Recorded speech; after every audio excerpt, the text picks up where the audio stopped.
我哋要做啲咩先至可以發光呢？咁我最近同咗阿恩師傾偈嘅時候啦，佢講咗一樣嘢，我哋嘅普通人要成長，由優秀去到卓越，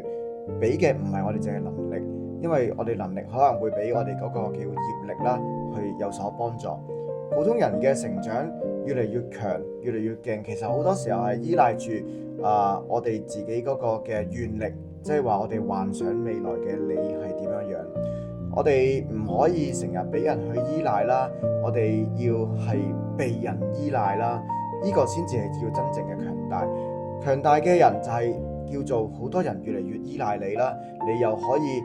依賴嘅人又越嚟越多，你可以幫助其他人更加成熟，幫助其他人去成長。當我哋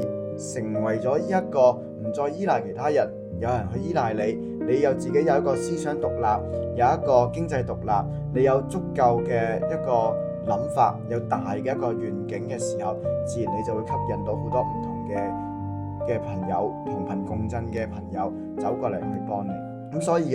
我哋好多時候呢，我哋唔可以再成為一個小朋友啦，我哋一定係要去成長，一定要去學習。我哋每個經歷嘅嘢，其實都係我哋自己心嘅映照，都係我哋